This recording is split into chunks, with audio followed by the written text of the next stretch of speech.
Hello दोस्तों, नमस्ते, जय माता दी। मैं अपने चैनल सोना मोदी लोकगीत, नेहा मोदी लोकगीत दोनों पे आप लोग का स्वागत करती हूँ। एक छोटा सा बहुत प्यारा सोहर गीत है, आप सबके लिए लेके आई हूँ। आप सब सुनिएगा और कमेंट बॉक्स में ज़रूर बताइएगा। तो आप लोग फुल बात ज़रूर करिएगा और कमेंट बॉक्स में ज़रूर बताइएगा। तो चलिए मैं सुनाती हूँ, आप लोग सुनिए।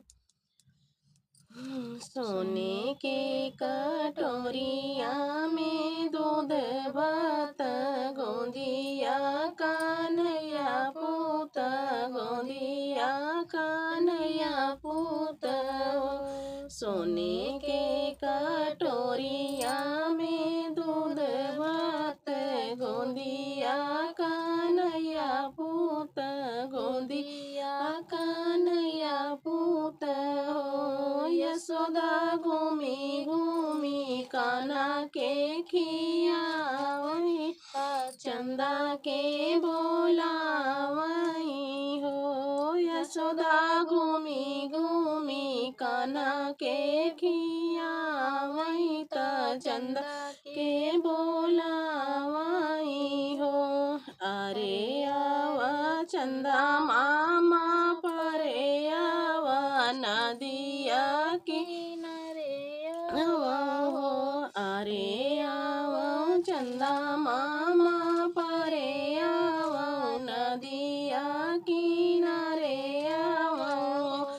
चंदा आवा न हमारे आंगनवा कन्हैया मोरा खेलई कन्हैया मोरा खेलई हो। चंदा आवा न आंगने हमारे कन्हैया मोरा खेलई कन्हैया मोरा खेलई हो। सोने के लोटवा मांगई बैत जलवा भरई बैत जलवा भरई बई हो। चंदाया वौन आंगने हमारा कन्हैया हमारा खेलई कन्हैया हमारा खेलई हो।